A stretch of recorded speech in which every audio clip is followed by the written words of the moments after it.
I'm Mark Turner, president of the Gilroy Chamber of Commerce, and I'm here this morning with Mayor Marie Blankley, and we're doing sort of a monthly update on the items and issues regarding Gilroy. And so, Mayor, I want to thank you for being with us this morning. Appreciate you being here.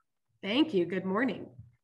Listen, we're going to talk about a couple of different items, probably three in particular, but the first one is based on a monthly spotlight article that you have written, and that is going to be something that'll be ongoing each month. But in this particular month, you've written about the Gilroy Police Department. Why did you choose the police department, and what's going on with them? All right. Yes, with our budget and council priorities just recently passed and set just last month, I can now, as the mayor and spokesperson for the council, share on a monthly basis with the community individual subject matters. I'm choosing to do it based on city departments and the issues that fall within those departments. That way we can all understand what the departments do, what you do as a resident when you have an issue that you want to call to attention, how do you go about that, and what council priorities fall within each department. So each month I'll choose a city department to highlight and discuss the issues that fall within that department. And this month I chose for my first Gilroy Police Department because of all the nationwide attention that's been going to police departments everywhere, particularly following the death of George Floyd on May 25th of 2020, and the uptick in crime that all cities are suffering. So I thought that it was timely to start with what is a very large department for Gilroy, but one that I know a lot of people want to make sure they understand. And so the police department is going through some specific training and some reforms. Is that correct? That is correct. And can you tell us a little bit about what some of those reforms are? Absolutely. So I do want to encourage everybody to make sure and read the spotlight letter. It's an email that came from the city. If you're not signed up for Email Express, please go to the city's website and sign up. This is how the city communicates with you every week, and sometimes more frequently than that. Our public information officer sends out information. This monthly spotlight that I am starting beginning with July of 2021 is something you can expect to see in the middle of every month. And then discussion on that topic will follow with my monthly coffee and conversation with the mayor the following first Saturday of the month. So this is all meant to be organized and to help you. So please do sign up. So there you'll find all the details, but what I want to highlight here are Gilroy Police Department's reform efforts with respect to use of force, de-escalation, duty to intervene, comprehensive reporting, principled policing and training, and community engagement, those particular things. Gilroy has banned the use of the carotid hold and any form of neck restraints, that one being the only one that was ever authorized by the Gilroy Police Department. And we've added a duty to intercede and a duty to report excessive force. So anytime excessive force is used, that has to be reported. Principled policing and training is a curriculum that combines implicit bias training and procedural justice. This is a Department of Justice developed program currently mandated for members of our department. And in addition to that, we have an LGBTQ+ awareness training that the officers will also be going through. Lastly, I want to share right here the community engagement efforts that the city department is doing. We want the public to know that the police department is listening and that we are trying to strengthen public's trust in the Gilroy PD. And so with that, there will be periodic town halls where people can participate with their questions.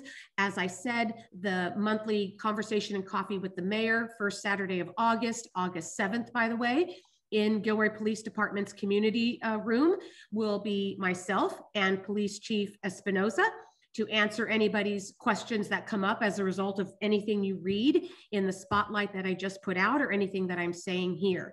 So it's important to us that the community know that Gilroy is taking many steps and efforts to mitigate any likelihood of having a bad apple within our department. And we all know that bad apples can exist in all professions.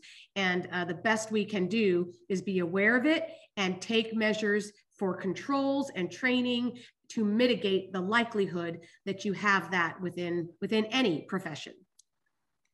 Well said. And I think it's a great effort on part of the city and on the part of the police department. So thank you for that, Mayor. Thank you for that brief update on that topic. I would like to now move, if we could, to the area called the 536. That is the 536 acres around Gilroy Gardens. We know that there's a project planned for that. Can you tell us what the status is currently existing for that project? Absolutely.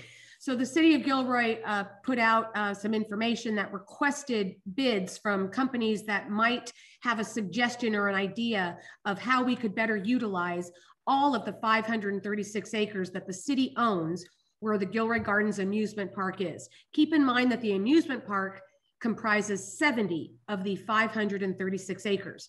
So we're looking to better utilize the rest of it in a manner that fits with recreation and tourism. We received two suggestions on what we might want to consider.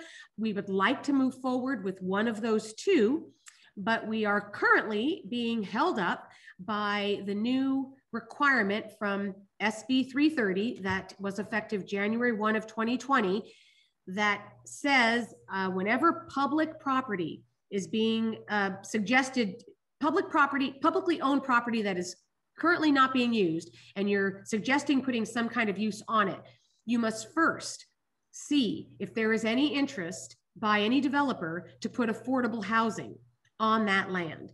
And so what this is requiring us to do, even though we are not looking to sell that land, we are looking to lease it. And because it's a long-term lease, it falls within this requirement. And so where we are right now is having to declare those lands surplus lands. That's what they're called in the term. And once we make that declaration, we have to wait 60 days to see if anyone comes forward with a suggestion or desire to build and fund affordable housing. We can't start that 60-day clock yet because what we found, we tried to start it. It was on our council agenda meeting before we adjourned in July, but we have to be very careful with the survey lines because the amusement park is already there and takes up 70 acres. We discovered that our surveys weren't precise enough and that possibly some of the amusement park was getting included in the declaration of surplus. And that's something we have to be very careful about because otherwise we're saying that that land is part of what could become housing. And that's not what we want to say. So we're being careful about that.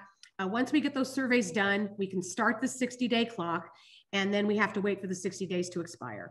If someone comes, I'll go ahead, Mark. You want to ask? Sorry, please forgive me. I was going to ask what might be the timeline in getting that, because the city council has to formally declare that area as surplus. Correct. When do you expect to see that? I'm sure. I'm hoping in August. I'm hoping in August. We tried to do it before we recessed in July, but because we weren't quite clear on those. So we're working on getting those surveys done. I don't know how much control we have over pushing the entities that we've hired to make sure that those surveys are accurate. We have to be sure that they're accurate. Then they have to go through our city attorney and then we put it on the council agenda. So we're too early to even see a preliminary agenda for the first meeting in August yet, but you can rest assured that it's going to come before us as soon as possible.